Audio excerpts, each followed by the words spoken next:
Now, I've recently stumbled upon Pokemon solo challenges, which is beating a certain Pokemon game using only one, usually weak Pokemon. And that's what I'm gonna be doing today. Here's Treecko's main stats. His move list isn't really all that bad, it's mainly the base stats that I'm worried about. Treecko's a first stage starter, so they're gonna come pretty weak. I still think this should be possible. Also, the rules are I can only use Treecko in battle. I'm allowed to catch other Pokemon but not use them in battle. I can't evolve the Treecko, and I'm also not allowed to use any items in battle, but I am allowed to use them outside of battle. There's nothing else to really say, so let's just get into it. Now, of course, at the very start of the game, I get the starter and the only Pokemon I'm allowed to battle with for the whole game, Treecko. I named him Geico because he's a gecko and I just can't come up with good names. His nature is careful, which means more special defense but less special attack. Really not ideal because Treecko's a special attacker, but we'll make it work. In the early routes of the game, I pick up an army of Zigzagoon. I'm not actually allowed to use them in battle, but their ability lets me get some cool items, so that's neat. We're on the road to Roxanne's gym. I'm not really worried at all since I'm a grass type going into 3 rock types, 2 of which are rock ground type Geodude. Nosepass can still be a little tricky with all of its healing between potions and berries, but if I get there by around level 14, I should be good. Roxanne's gym was a little bit tough. Both of the Geodudes were pretty easy, obviously, but the Nosepass was a lot more troublesome. It was surviving the absorbs way better than I thought it would, and its rock tombs were dealing a lot of damage, and with all the healing items it was easily able to out-heal me.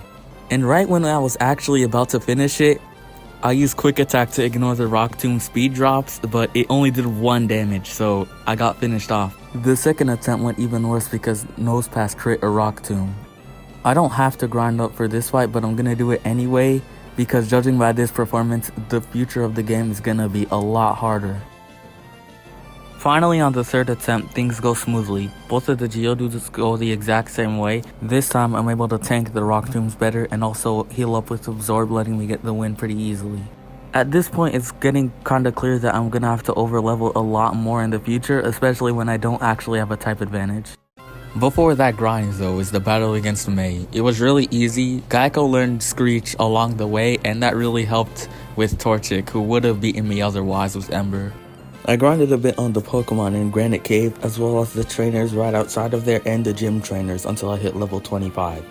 Unsurprisingly, level 25 still wasn't enough. I lost due to one of these 3 things. Either they used Bulk Up too much, I missed Screech too much, or they crit a move. Or sometimes a combination of the 3. Here's probably my best attempt. Treecko learns a Mega Drain in 1 level anyway, so I'm just gonna grind up until he gets there. Hopefully that'll be enough to overpower the other Pokemon there. With Stab, that'll be 60 power, which is stronger than anything else I have. And that also means more healing. I like having Mega Drain and Giga Drain on my moveset because I won't really need that much potions. Which is good because I'm not allowed to use potions in battle. Of course, once we got to the gym with Mega Drain, it was really easy because the damage and the healing was way more, allowing me to take a lot more hits. I feel like if we got Mega Drain at a lower level, we probably would have won instead of having to use Screech and Quick Attack. I get to the beach south of Slateport after that. I make sure to fight every single trainer because I'm probably gonna need every single level I can get for the electric gym, which is definitely gonna be hard. And once I get to Slateport, I do all of the normal Team Aqua stuff. Between the constant para hacks of Watson and me being weak to Maxie and Flannery, the next few major fights are gonna be pretty hard. I probably won't get through that until level 40 or 45, maybe even 50? I don't think I'll have to get that far though. Before all of that though was the fight against May on Route 110, and it actually took 3 attempts due to missing Screech and getting crit by Combuskin. Even on the winning attempt, Combuskin dropped me all the way down to 4 health, but I was able to heal up using Mega Drain before Lombrick could faint me. Seems like level 29 is the lowest level I could have possibly won that. Also, Wally amusingly tried to beat Watson's gym with just a level 16 Ralts. I beat him right outside of the gym just to save him the embarrassment of losing to the gym. After beating all of the gym trainers and most of the trainers around the gym, I got to level 31. That still wasn't even close. On some attempts, I didn't even get past Voltorb because I got confused and paralyzed at the same time, and that made me miss a lot of turns. On every single attempt though, either that, the Electrike after, or the Magneton after that always paralyzed me. And speaking of Magneton, it resists all of my moves. You know it's bad when we can't even get the main problem out of the green health. This took around 10 attempts and I never got close, so I pretty much have to grind. After beating the Windstrait family and all the trainers on the route west of Mauville, I got to level 34. I also give a quick visit to Wally, who said he's gonna beat me next time he battles me. No, I'm only using one Treecko, so the Victory Road fight might actually be hard. I win on my very first attempt at level 34.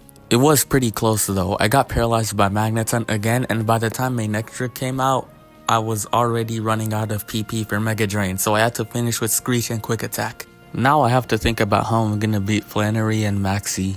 I do have the TM for Rock Tomb, which I can actually learn. It does use my inferior physical attack, but it's better than nothing. Oh, on my way to Fall Arbor, this trainer got me all the way down to 1 HP with Rollout. I was able to clutch up by healing with Mega Drain, but that was way too close for comfort. Maxie went exactly how you would expect. Mariana was pretty easy, but Camerupt was hard due to me being weak to Ember, and Zubat due to me not having any good moves for it. The Screech and Quick Attack strategy wasn't good, so I got Rock Tomb instead. The second attempt was even worse, cause Camerupt used Ember a lot more, and I got burned by it. I think Mariana's Ember might have something to do with the main problem. I'm gonna grind to level 40 or so. Never mind, I took a few more attempts at level 38. This one I lost due to missing Rock Tomb twice in a row, but the next attempt was the successful one. It was still really close. Wing Attack did a lot of damage. I am not looking forward to fighting this guy later when he has a whole Crobat.